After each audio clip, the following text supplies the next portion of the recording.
Pues para la siguiente conferencia quiero presentarles a una persona que está con nosotros como invitada especial.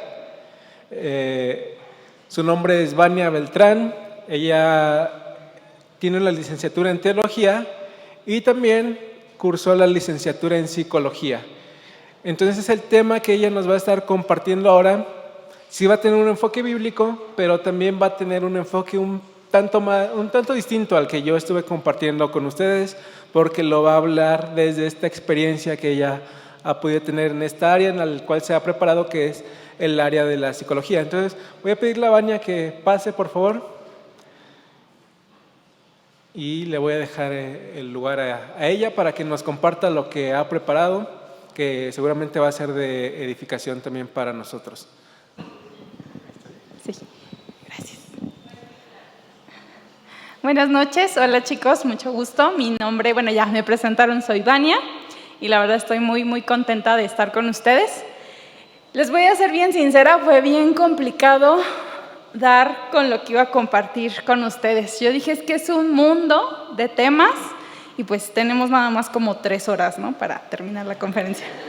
Entonces, pues tuve que concretarlo, pero queremos darnos como prisa para poder tener preguntitas al final y que pues, haya oportunidad de entrar ya a temas más específicos.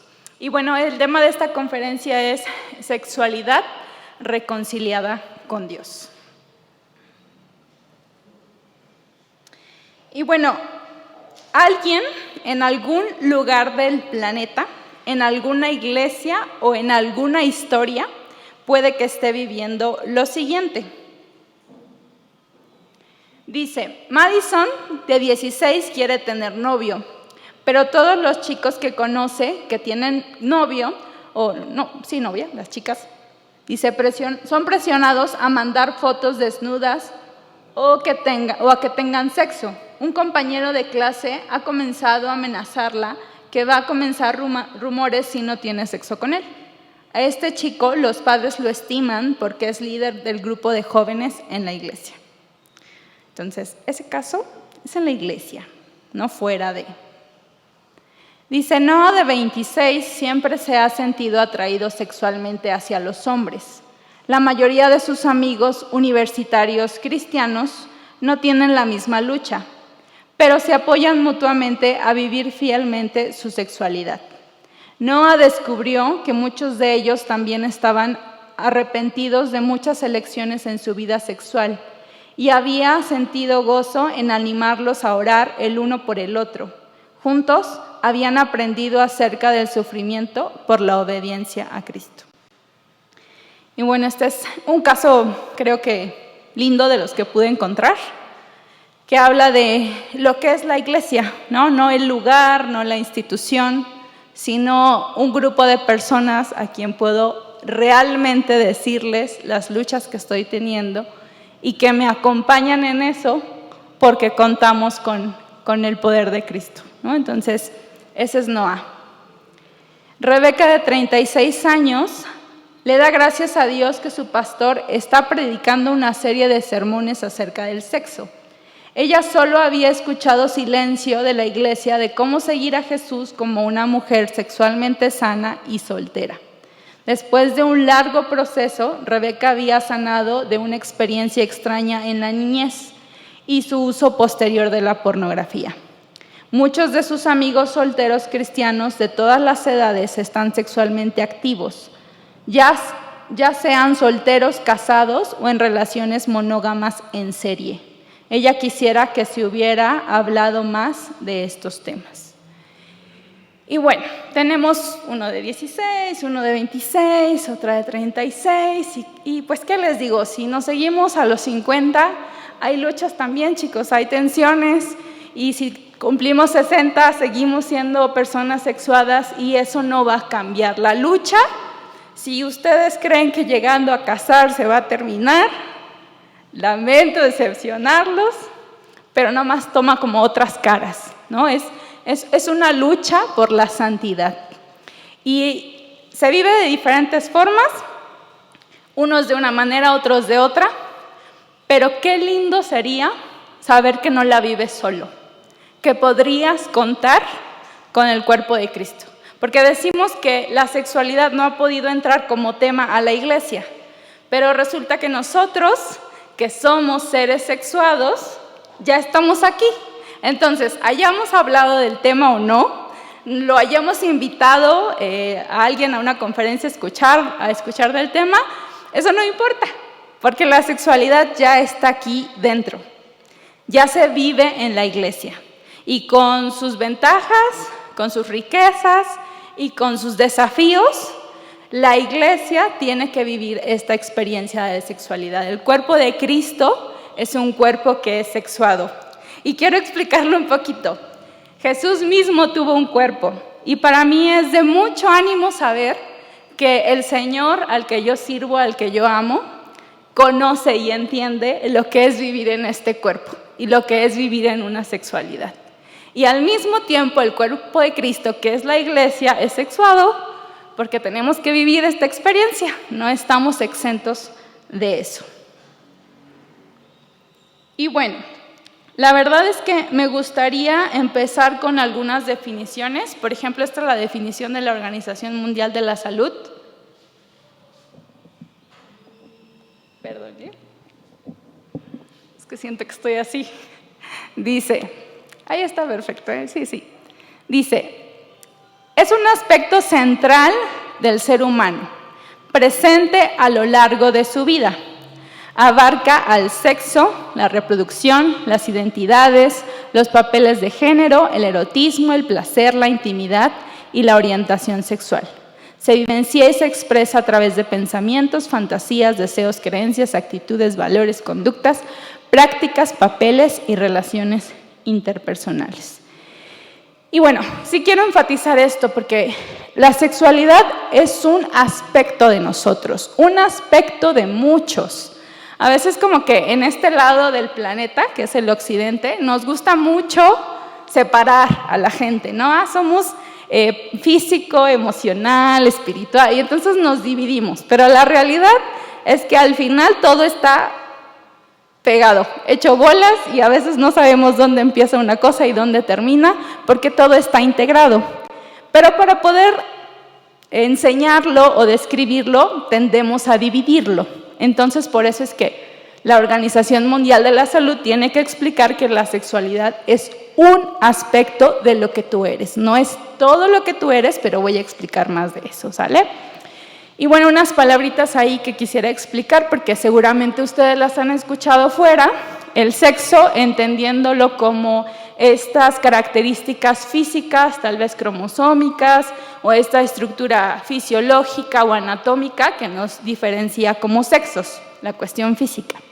Pero también se ha dividido la sexualidad al hablarla como la identidad sexual. Cómo tú te percibes a ti mismo o cómo tú te defines a ti mismo como un hombre o una mujer. O bueno, ya ahora en la sociedad hay infinidad de identidades sexuales. También está la parte de la orientación sexual. Bueno, eso se podría describir como hacia quién tú sientes esa atracción, ¿sale? Por quién te sientes atraído. Entonces, pues al final lo hemos dividido todo y lo explicamos de estas diferentes maneras, pero ya bien Raúl decía en la conferencia pasada, pues la sexualidad también tiene que ver con el placer, ¿no? El erotismo que va pegado, la intimidad, que es otro aspecto muy psicológico, pero de eso se trata.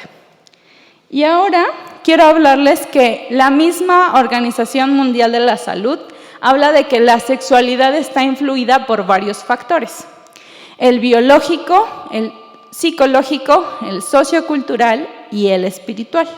Ya explicamos, lo biológico es como muy entendido, ¿no? O sea, como la parte física que nos diferencia como hombres y mujeres. Lo psicológico, igual como esta identificación, esta orientación, todos los aspectos emocionales que nos diferencian entre hombres y mujeres. Lo sociocultural, las reglas en la sociedad, los roles que se dan. Pero a mí me llamó mucho la atención que la misma Organización Mundial de la Salud habla que la espiritualidad va a influenciar a tu sexualidad. Entonces, no lo estoy diciendo yo desde la iglesia, sino ellos que han podido como observar también la sexualidad a nivel mundial. Y entonces dicen, la espiritualidad va a influir en esto. Y un grande problema que está existiendo ahora con la ideología de género es que están desarraigando o separando la sexualidad de su aspecto biológico. Entonces se están concentrando sobre todo en lo sociocultural. Y bueno, ya ni se diga de tomar en cuenta lo espiritual, ¿verdad? Pues también queda de lado, y mucho menos decir de la espiritualidad bíblica, ¿no? O entendida como cristianos.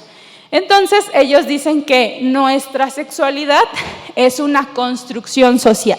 Es lo que te dijo tu mamá, es lo que te dijo la iglesia, es lo que te dijeron en la escuela, y a eso se ha reducido nuestra sexualidad, desafortunadamente. Entonces sí debemos tener mucho cuidado, porque no está considerando todos estos elementos que se integran y que están, o sea, los separamos para poder hablar de ellos, pero en nosotros, aquí está todo junto. Y bueno, eso nos lleva a un problema también. Aquí dice el todo y las partes. En psicología hay una regla psicológica que dice que el todo es más que la suma de las partes. Entonces ahí tenemos una bicicleta, ¿no? Entonces, imagínense que ustedes en su etapa de pequeños niños hubieran querido una bicicleta, ¿no? O sea, uno sabe la vivencia de una bicicleta porque te vas a subir y vas a ir a dar la vuelta y vas a estar súper feliz en tu bici. Pero resulta que tú, sin saber conocimientos de nada de bicicletas más cómo subirte y usarla, llega tu papá y te dice, mira hijo, aquí está tu bicicleta, y te entrega un manubrio por separado, una cadena, una llanta, ¿no? Y ahí está, ¿no? Y tú no sabes cómo armarla, no sabes más que usarla y disfrutarla. Entonces te entrega las partes, pero resulta que esas partes integradas hacen que surjan elementos que por separado no había. O piensa, no sé, en uno de tus mejores amigos, ¿no? Tú eres una persona por separado y él otra, pero resulta que cuando están juntos, santo Dios, ¿no? En la iglesia los tienen que separar porque solitos los controlan, pero si están juntos no van a poder. Entonces eso resulta porque cuando unimos las partes, resulta que ese todo ya no es solamente la suma, surgen nuevas cosas. Y bueno, la sexualidad en realidad abarca todo lo que es una persona, sí es cierto, abarca todo, pero al mismo tiempo no es lo único. O sea, no sé si vean la diferencia. Dice, la vivencia de la sexualidad es una parte integral de la personalidad de cada ser humano. Y me gustó mucho esa palabrita porque dice parte integral. O sea, ¿cómo puede ser algo una parte integral? O es una parte o es integral. Pero así es como está la sexualidad en nosotros, ¿no? De esa manera. Y la verdad es que hemos cometido el error de seguirla separando, ¿no? De vivir nuestra sexualidad por aquí de un lado y por aquí del otro. Y entonces eso se ha visto, por ejemplo, muy claro en la relación sexual, ¿no? O en el sexo como tal, entendido como acto sexual. Entonces, el sexo, por ejemplo, lo hemos separado de su función fisiológica, natural y de procreación. Entonces, ya el sexo ya no sirve para eso, ya no es para tener hijos, no, eso ya no. Entonces, lo separamos de ahí. Lo separamos también del matrimonio, ¿no? Entonces, no, pues eso ya no se usa, ya no es necesario casarse. Entonces ahora se usa la unión libre o cohabitar con alguien, ¿no? Entonces ya el sexo no está relacionado con el matrimonio. Y después lo separamos incluso de la conexión o de la intimidad con una persona. Ahora se puede tener sexo sin que te interese la persona, simplemente como pues por disfrutar y ya está, vámonos. Entonces lo separamos de la conexión. Y ahora también separamos el sexo incluso de la otra persona. Ya no necesito otra persona para tener satisfacción sexual. Con la pornografía, la masturbación, pues yo solito soy suficiente, ¿no? No necesito nada más. Y entonces lo separamos de otra persona. Y al final hasta lo separamos de nuestro propio cuerpo, porque ahora cuestionamos, ¿verdad?, el diseño de Dios como hombres y mujeres. Entonces, esto yo no sé a dónde nos va a llevar, pero yo creo que va pintando un poquito más hacia la locura.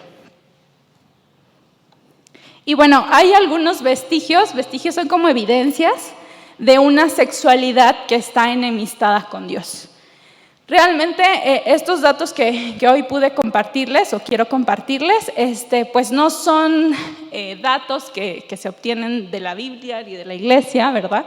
Pero quiero que nos demos cuenta cómo desde fuera ya se empieza a percibir el problema, cómo algo no está funcionando, porque aun cuando tenemos tanta libertad como nunca en la historia de la humanidad se ha visto, por alguna extraña razón, las cosas no están funcionando bien. Estamos peor que nunca. Entonces, tenemos, por ejemplo, el tema de la infidelidad. Ya no se diga si nosotros hemos sido infieles en un noviazgo o en un matrimonio, sino también si hemos vivido los estragos de la infidelidad, ¿no? De alguien que amábamos, tal vez un papá, una mamá, y que tuvimos que vivir también ese proceso de infidelidad en nuestra familia. Y dice Glint, la plataforma mundial de encuentros extraconyugales, ya luego van a decir que les di ideas, ¿verdad? Perdón. Dice, y Dive Marketing decidieron realizar el primer estudio sobre infidelidad en México. Más de la mitad de los mexicanos creen que la infidelidad es un comportamiento humano natural y el 57% considera que es posible amar a su pareja y serle infiel. Un 67% de los mexicanos confesó haber sido infiel en algún momento y un 59% se han arrepentido de la infidelidad. Ahora hay infidelidad digital. Contextos sexuales en medios digitales. Es considerada con más frecuencia infidelidad en comparación con las emocionales. Y fíjate cómo volvemos a hacer lo mismo. Bueno, primero dice que la mayoría no cree que sea un problema, ¿no? Que pues no está mal. Dice, creen que es un comportamiento humano natural. En eso podría yo incluso llegar a estar un poco de acuerdo, porque la realidad es que nuestra naturaleza, como la Biblia nos las pinta, tiende a eso. Nos cuesta trabajo ser fieles, ¿no? Yo no podría decirles que he sido fiel siempre. O sea, he tenido muchos ratos de infidelidad y no solamente hablo de este aspecto sexual, sino la fidelidad como característica, ¿no? Entonces, en eso puedo estar de acuerdo porque nuestra naturaleza tiende a eso. Lo más fácil es ser infiel. Pero ellos dicen que es posible amar a tu pareja y serle infiel, ¿no? Entonces separamos un poquito como tal vez, pero es que solamente me acosté con ella, no la amo, ¿no? O sea, no involucra mis emociones, solo mi cuerpo. Entonces estoy separando. Entonces no es tan grave, ¿no? Porque pues me acosté con ella, pero a ti yo te quiero. Entonces dividimos. Y lo volvemos a hacer después cuando dice, por ejemplo, la infidelidad digital, ¿no? O sea, se considera más una infidelidad a lo emocional. Pero es que si le mandaste una foto, ¿no? Desnudo o desnuda, eso sí es infidelidad. Pero bueno, si te enamoras de ella, bueno, eso no tanto. Y entonces volvemos a separar, ¿no? Y entonces vemos cómo este problema está en nuestro corazón. Y vemos cómo Jesús ha hablado de ese problema, que el problema real es nuestro corazón, no las acciones externas y cómo las estamos dividiendo. Dice, este es otro problema de una sexualidad que necesita ser redimida, que está enemistada con Dios. Dice, un estudio de Save the Children revela que el 54.1% de los adolescentes, en su mayoría los chicos, cree que la pornografía da ideas para sus propias experiencias sexuales y el 54.9% le gustaría poner en práctica lo que ha visto. El 47.4% de los adolescentes que lo ha visto lo ha llevado a la práctica. El 12.2% de los chicos lo ha hecho sin el consentimiento explícito de la pareja y sin que ésta le haya parecido bien, frente al 6.3% de las chicas, ¿no? Entonces aquí el problema, como ellos mismos dicen, el problema no es que, dicen, no es que vean pornografía, ese no es el problema es que están basando la sexualidad o el ejercicio de su sexualidad en ideas que son irreales, porque la pornografía contiene mucho de eso, o sea, eso no es real, o sea, está diseñado para generar una sobreestimulación y para engancharnos. Entonces, es irreal, es violento y en muchos de esos contenidos pues hay esta desigualdad. Contrario a lo que nos decía Raúl, ¿no? O sea, como cristianas, como personas que hemos puesto nuestra fe en Jesús, tenemos el privilegio de decir que las mujeres tenemos esa misma condición de igualdad para disfrutar la sexualidad. Y la pornografía anula mucho de eso. Entonces se convierte en un problema, aunque ellos lo ven, pero igual dicen, bueno, pero no es un problema que vean pornografía. También se comprobaron correlaciones significativas entre el consumo masivo de pornografía con la alteración de la percepción de los niveles de riesgo. Eso quiere decir que una persona que consume pornografía ya no nota cuando se está involucrando en conductas sexuales que le están poniendo en riesgo. O sea, como que esa familiaridad ya con este tipo de contenidos ya no le permite discernir que su vida la está poniendo en riesgo a través de ciertas prácticas sexuales. Y al mismo tiempo se han incrementado las prácticas de riesgo, las prácticas violentas, actitudes sexistas y bajos niveles de empatía. Y la verdad es que hay muchos estudios que confirman que precisamente la pornografía, cuando llega a ese grado excesivo, pues nos hace perder esa capacidad de empatizar con la gente. O sea, por eso también no voy a decir que todos los que consumen pornografía son abusadores o violadores sexuales, pero existe ese patrón, que todos los que están de este lado como violentos sexuales, pues han pasado por este camino de la pornografía. Entonces, pues existe ese antecedente y pues al ver a la otra persona, pues para empezar no la necesitan para tener satisfacción sexual o no lo necesitan. Y entonces lo empiezan a ver como una cosa, como un objeto que les puede dar placer. Entonces es muy natural que este proceso de desempatía se vaya generando y es muy, muy peligroso. O sea, de verdad eso creo que puede llevarnos a situaciones bastante alarmantes. Bueno, vamos a cambiar ahora un poco a estos vestigios o pruebas de una sexualidad que tiene un diseño. Entonces yo les decía, no, nuestra sexualidad necesita esa reconciliación con Dios, porque la vemos en muchos aspectos enemistada con Dios. Pero también hay como algunos aspectos de la sexualidad y yo recuerdo que teniendo la clase de sexualidad en la universidad, era bien padre porque había unas cosas que uno podía ver en esa clase o entender en esa clase. Yo no sé cómo suena esto, muchachos, pero me hacían pensar en Dios. O sea, me hacían pensar en el diseño de Dios.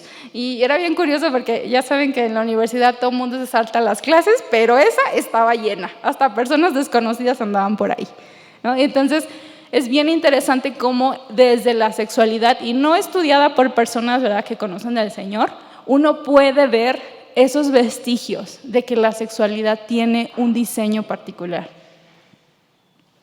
Y bueno, tengo algunos datos curiosos. El primero dice, ¿por qué nos casamos? El 97% de los mamíferos no se emparejan para toda la vida, pero los seres humanos sí. Y esto lo dijo una neurobióloga que a mí en lo personal me gusta mucho. Ella estudia desde la neurobiología y desde la sociología, y entonces pues ella tiene esta cosmovisión de evolución, ¿no?, en el ser humano. Entonces, para ella, pues somos animales. Y entonces ella decía, ¿por qué nos casamos? O sea, somos solo el 97% de los mamíferos, o sea, no lo hace, y nosotros sí, ¿por qué persistimos en eso? Entonces, yo la escuchaba decir eso y dentro de mí meditaba y decía, es que hay un problemilla ahí desde su origen. No somos animales. tenemos características que compartimos con estos amigos de la creación de Dios, pero al mismo tiempo hay muchas cosas que nos diferencian, porque somos una creación que Dios ha diseñado de una forma diferente. Entonces, en nuestra historia no se explica por qué, ella no se explica por qué la gente sigue tendiendo hacia el matrimonio. Y entonces, es curioso, recordaba esta parte de Romanos, ¿no? Que dice que la ley de Dios está escrita en nuestros corazones y a veces ni lo sabes ni te das cuenta. Pero hay algo ahí, ¿no? Que te lleva a cumplir esa ley de Dios. Entonces, no se lo explicaba, pero decía que yo les había propuesto como una tesis doctoral o de investigación, que ya no hay que casarse, mejor que sean unos permisos en los que ya cuando no quieras seguir con esa relación o ese matrimonio, pues ya no lo renuevas. O sea, como que se cancela, como tu licencia de conducir, y ya está, ¿no? Y dice, y a nadie le gustó la idea. A mí se me hizo maravillosa, pero a nadie le gustó. Entonces, lo curioso es que seguimos teniendo esta tendencia hacia el matrimonio. Ella también habla que el amor deriva de 3 sistemas cerebrales diferentes. Uno es el deseo sexual, el amor romántico y el apego. Esta teoría también es muy bonita porque habla que, el deseo sexual son como 3 sistemas o circuitos en el cerebro. El deseo sexual tiene que ver con esta atracción física muy fuerte, ¿no? Y yo creo que la hemos podido experimentar en algún momento todos, ¿no? Como esa atracción hacia una persona. También el amor romántico es más bien como esta parte más psicológica. Ella explica que el deseo sexual te permite como tener una amplia gama de candidatos, ¿no? O sea, te pueden gustar muchas personas al mismo tiempo en este nivel, ¿no? Como de atracción física o de atracción sexual. Pero luego ella explica, el amor romántico te permite concentrarte en una sola persona. Y entonces te enamoras de esa persona. Y entonces ya no importa que haya otras opciones. Tú estás interesado en una persona y estás interesado en tener una conexión, y entonces surgen como estas características del enamoramiento, ¿no? Que te obsesionas un poquito, o sea, no es mal plan, muchachos, no se vayan a poner intensos, o sea, pero empiezas a pensar mucho en alguien, ¿no? Hay celos que son también muy naturales, los celos son parte de este amor romántico, ¿no? Y entonces lo que estás buscando es tener esa oportunidad de conquistar a esa persona, ¿no? O que esa persona también te elija. Por otro lado, el apego, los primeros 2 sistemas cerebrales funcionan como muy automáticos. No te tienes que esforzar demasiado, a lo mejor si tú eres de los que se enamora en cada esquina, te puedes identificar con esto, porque no tiene que pasar mucho para que ocurra o se activen estos circuitos. Pero sin embargo, para el apego se necesita un tiempo prolongado. El apego puede unir los otros circuitos también e involucrarlos, pero tiene que ver con el amor, la confianza, el respeto y el conocer muy bien a alguien y que te conozcan, poder ser conocido por alguien, ¿no? Y entonces, más o menos como después de unos 17 meses de poder estar en una relación íntima, no nada más de, ¿qué onda, cómo estás? Ah, bien, y hasta ahí, no. O sea, cuando ya hablas con un amigo, una persona, de cosas más profundas, entonces se empieza a generar esta parte del amor que es el apego. Entonces, es bien interesante, chicos. Yo estudiaba esto y veía, ese es el diseño de Dios. O sea, Dios no está peleado con el deseo sexual ni el amor romántico, pero va más allá. Y si lo entendemos en una relación profunda con Dios como la que podemos tener por medio de Jesús, y cómo es el diseño que tiene para el matrimonio, ¿no? De esa intimidad, el Señor está buscando que experimentemos relaciones así de profundas. No nada más de, bien, estoy bien, sale chido, bye, ¿no? Ese es el amor que el Señor quiere que nosotros vivamos y nos los ha dejado, ¿no? Para que podamos vivirlo. Otro dato curioso que quisiera compartirles es que durante las relaciones sexuales se libera oxitocina. Perdón que les hable de todo esto, pero es que me gustan mucho estos temas. La oxitocina es una hormona que tiene que ver con la confianza, con esa sensación de confianza o de complicidad con alguien, y también se produce cuando las mamás están amamantando a sus bebés. Hay mucha segregación de oxitocina. Entonces se crea un vínculo. Es precisamente la oxitocina la que genera esos apegos. Entonces, en este caso, si se mantienen relaciones frecuentes con la misma persona y durante un periodo prolongado de tiempo, se fortalece el compromiso y la fidelidad. Entonces creo que en algo podemos ver también que la Biblia no se ha equivocado, ¿no? Que ha dado esa libertad y esa exhortación, ¿verdad? Que al vivirlo dentro del marco del matrimonio es saludable, ¿no? Tener esas relaciones. Y obviamente tampoco lo vamos a idealizar, porque podemos caer en el error de creer que, nos esperamos, nos guardamos, somos santos en esta área para el Señor y entonces me caso y al otro día mi vida sexual va a ser la mejor del mundo, ¿no? Entonces hay que tener mucho cuidado con eso, porque el comportamiento sexual es algo que, como todos los comportamientos o las conductas, se tiene que aprender. Y qué mejor que practicarlo con la persona que has decidido comprometerte. O sea, se fusiona, digamos, que todos esos componentes que hay de ese amor que es completo e integral se pueden fusionar a través de la relación que se tiene con una persona con la que te has comprometido.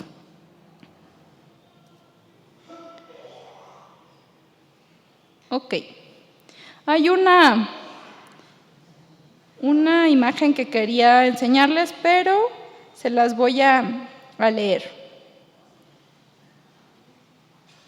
Es que les decía que estos temas en particular me gustan mucho y precisamente un 14 de febrero estaba revisando esto de las hormonas y demás y del amor y así, y bueno, llegué a algunas conclusiones que me gustaría compartirles.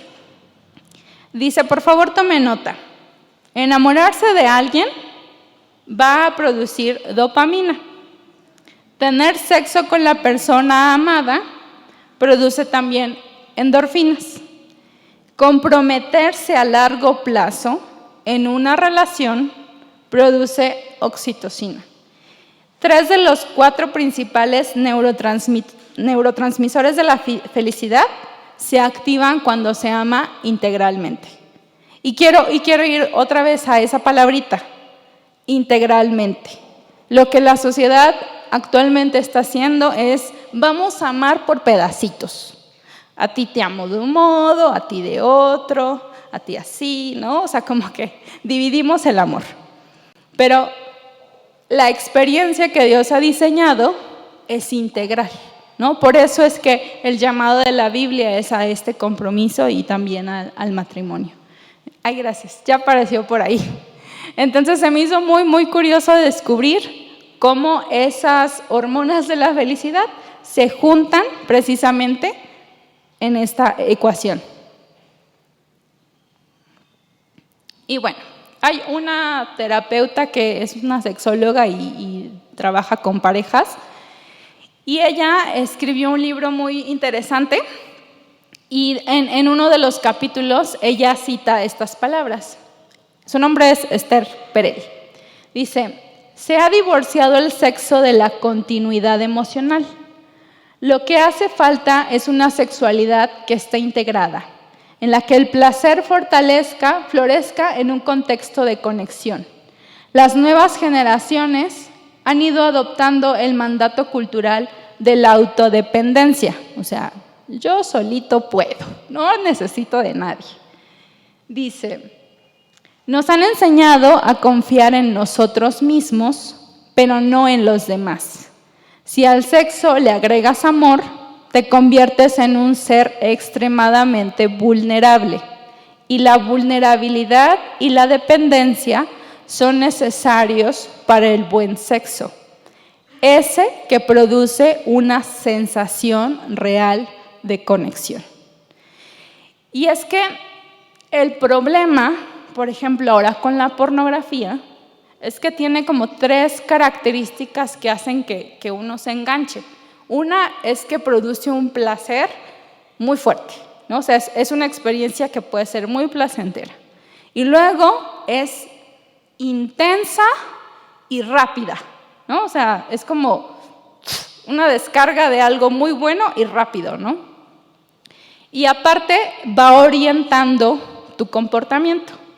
Entonces, el problema con esa descarga de placer, así, como así, es que hay circuitos también en nuestro cerebro que registran esas descargas de dopamina y de placer. Y entonces, entre más placentera es una experiencia, más tiene la posibilidad de hacerse adictiva.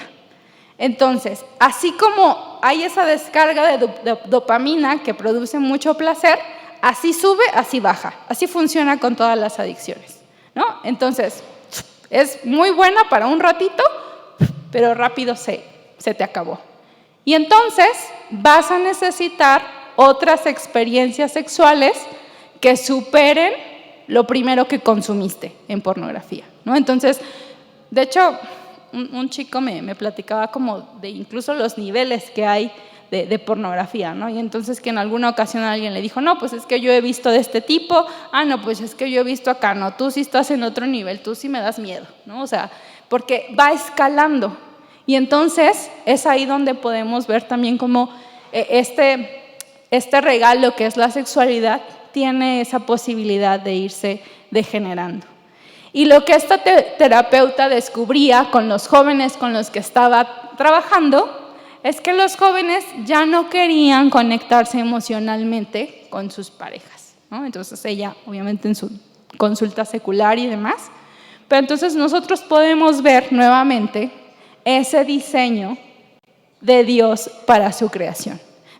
Dios ha buscado conectar con nosotros, que nosotros conectemos con otras personas y que también estemos conectados con su creación. O sea, no podemos andar ahí por la vida como diciendo yo puedo todo. Y bueno, nuestra sexualidad está ligada a nuestra identidad y también lo está a nuestra fe. Y quiero enfatizar esto, chicos. La verdad es que estamos en una etapa en la que, como les decía, lo vemos todo por separadito. Pero si nosotros entendemos esta parte, que nuestra sexualidad también está unida a nuestra fe, nuestros deseos sexuales también necesitan rendirse delante del Señor. Y no queremos hacerlo porque nos gusta mandar en nuestra vida, nos gusta que sea lo que yo pienso como yo quiero, ¿no? Entonces, a ningún ser humano le agrada la idea de que exista un Dios al que tiene que rendirle cuentas. Eso es muy desagradable porque ya no puedo hacer lo que yo quiero. Pero si nosotros podemos llegar a ese entendimiento a través de Jesús y a través de su obra, entonces esos deseos sexuales están también para darle la gloria a Dios. Y la realidad es que ahora las personas no están dispuestas a dejar su rumbo, a dejar su camino, como por esta autoridad externa, ¿no? Que en este caso para nosotros es el Evangelio. De hecho, escuché una vez una frase de la nueva era que decía que pues lo que debe regir tu espiritualidad es lo que sea consistente o lo que sea igual con tu ser interno, porque tú tienes que serte fiel a ti mismo. Entonces, ese es el Dios de nuestra era, tú eres tu Dios, ¿no? Y entonces es difícil llegar a esa convicción de que no soy yo el Dios, no soy yo quien me di el cuerpo y quien me dio la vida y a quien tengo que rendirle cuentas. Y entonces cuando decidimos que nuestra identidad no solo esté en nuestra sexualidad, sino en Cristo, es como podemos vivir una vida diferente. Y no digo que es fácil, no digo que al otro día se acaban los impulsos sexuales o a lo mejor se termina esta atracción por el sexo opuesto, o no digo que al otro día ya no quiero ser infiel, no, sino que empieza este proceso a través del cual trabaja Dios en nosotros por medio de su Espíritu. Pero eso es hasta que podemos tomar esa decisión de en qué vamos a basar nuestra identidad. De una forma así tan dividida, en la que yo soy el Dios de mi propia vida, o en una forma integral para poder rendir cuentas al Dios del universo. Dice esta frase: una vez que somos conscientes de quiénes somos en Cristo, los hijos amados de Dios, nuestras vidas deberían cambiar. Y no digo que cambien rápido y que ya quede todo maravilloso. Y bueno, esta frase la robé de la competencia porque lo dijo el Papa Francisco. Pero bueno, lo dijo muy listo y es verdad. Dice: no tengas miedo a la santidad. Llegarás a ser lo que el Padre pensó cuando te creó y serás fiel a tu propio ser. Puedes ser fiel a tu propio ser cuando has llegado a hacer lo que el Padre pensó para ti. Y bueno, si tienen por ahí sus Biblias, chicos, me gustaría llevarlos a este pasaje. Es Primera de Colosenses 1, del 15 al 20. Y bueno, hay vestigios de una sexualidad enemistada con Dios.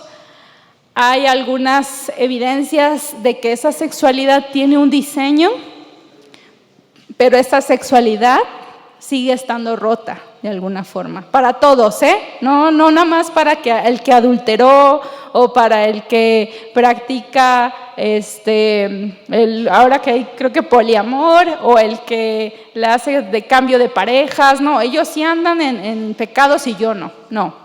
O sea, realmente esta situación es algo que nos afecta a todos, y entonces es por eso que nuestra sexualidad necesita ser reconciliada.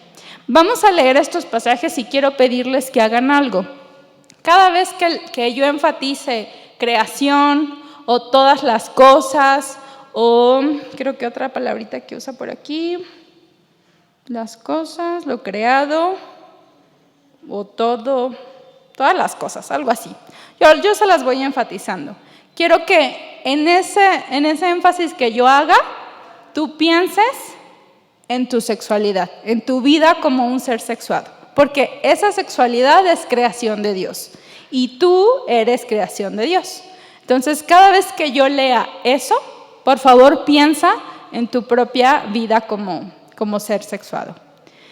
Dice: Cristo es la imagen visible del Dios invisible. Es NTV, disculpen. Dice: Él ya existía antes de que las cosas fueran creadas y es supremo sobre toda la creación, porque por medio de Él Dios creó todo lo que existe, en los lugares celestiales y en la tierra.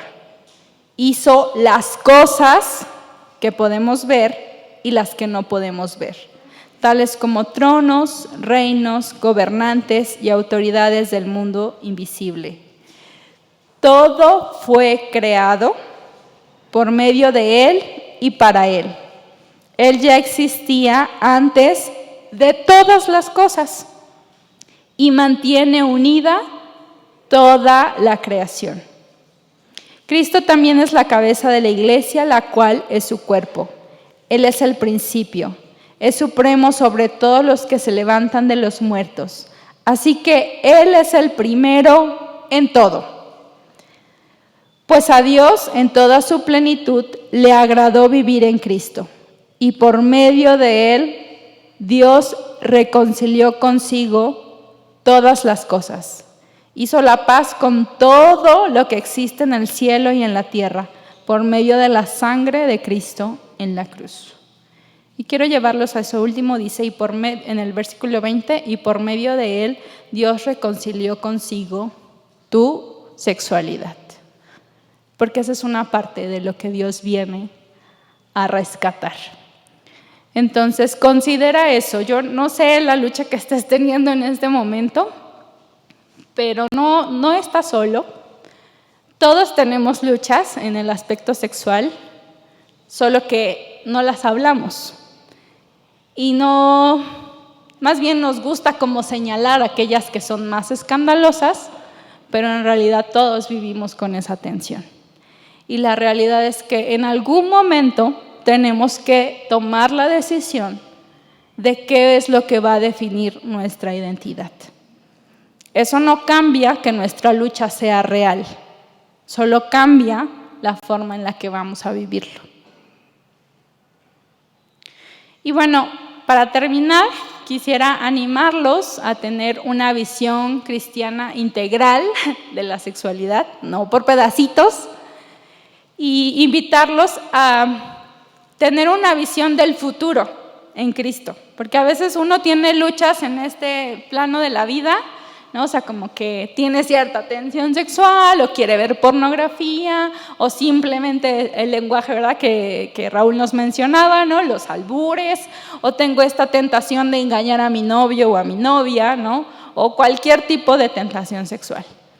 Y entonces quisiéramos que eso ya dejara de existir, quisiéramos que se acabara. Pero la realidad, chicos, es que de este lado del plano nada funciona como debería funcionar. Todos los cristianos vivimos en esta tensión. Queremos agradar a Dios y al mismo tiempo sentimos que en muchas cosas no podemos hacerlo. Pero tenemos que creer y recordar que hay un futuro en el que esa lucha ya no existirá más. Tengo un buen amigo que está luchando con la atracción homosexual. Y una vez él me decía, ¿cuándo se me va a quitar esto?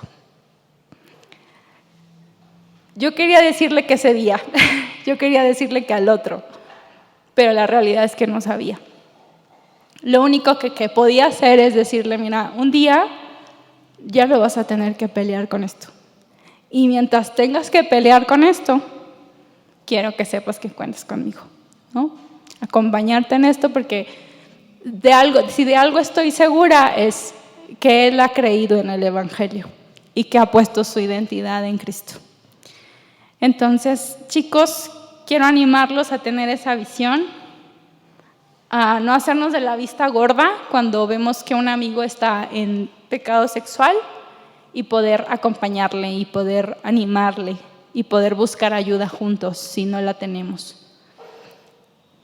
Y bueno, para terminar, dejo ahí unos datos de contacto y les pido unas oraciones por un ministerio que estoy colaborando, que es con universitarios y profesionistas, con la intención de que puedan poner sus profesiones a trabajar para la gloria de Dios.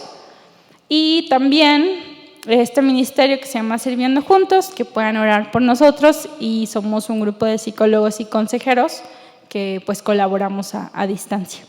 Entonces, pues, ojalá puedan en algún ratito y en un telegrama que le puedan mandar al Señor, que puedan orar por nosotros, por favor. Y bueno, pues, creo que de mi parte, chicos, sería todo. No sé si puedo orar, Raúl, rapidísimo. Sí, okay, me gustaría orar y vamos a dejar tiempo para las preguntas. Amado Dios, Señor, gracias te damos porque has sido bueno, Señor, al darnos este regalo maravilloso de la sexualidad. Padre, yo te pido que pues en esta noche, Señor, tú hables al corazón de cada uno de nosotros, que nos hagas sensibles, Señor, que nos hagas humanos y que nos permita, Señor, primero reconocer la lucha que estamos teniendo muy personalmente, tal vez esa que nadie ve, Señor, esa que nadie sabe. Si no es en lo sexual, probablemente será en otro aspecto de nuestra vida. Sin embargo, Señor, que nos ayudes a ser realmente una iglesia, que podamos ser vulnerables, que podamos ser transparentes, que podamos, Señor, poder confesar nuestras cargas y nuestros pecados con nuestros hermanos para no sentirnos solos, Señor, en esta pelea. Yo te pido, Señor, que cualquier cosa que haya que entregar, que tú le permitas a cada uno de estos jóvenes, Señor, rendirla delante de los pies de Cristo y confiar, Señor, que también su sexualidad está reconciliada contigo por medio de Jesús. Gracias te doy por sus vidas y por este tiempo. En el nombre de Jesús. Amén.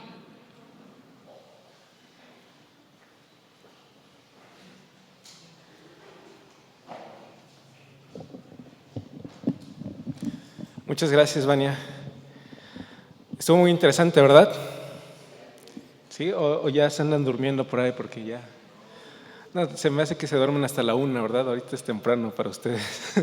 Bueno, sé que ya es un poco tarde, pero tenemos todavía algunas actividades que nos gustaría que nos acompañaran. Una de ellas es al final, a ver si se animan, y es que les queremos compartir unos bocadillos, pero se tienen que quedar hasta el final. Si no se quedan hasta el final, no van a recibir esa bendición. Pero aparte tenemos la sesión de preguntas y respuestas. Hasta el momento nadie ha venido a colocar así aquí sus preguntitas, pero todavía van a tener oportunidad, y además nosotros ya tenemos algunas que vamos a contestar, y nuestro invitado que está ahí pendiente de presentárselos también tiene una ilustración bastante interesante que quiere compartir con ustedes. Entonces lo que vamos a hacer a continuación es pararnos todos, pónganse a pie todos. Y todos vamos a salir de nuestros lugares y nos vamos a saludar unos a otros. Si no has saludado a alguien, si no conoces a otra persona, la vas a saludar. Mientras nosotros nos encargamos aquí de acomodar las cosas para la sesión de preguntas. Y si tienes una, por favor, ven y ponla aquí.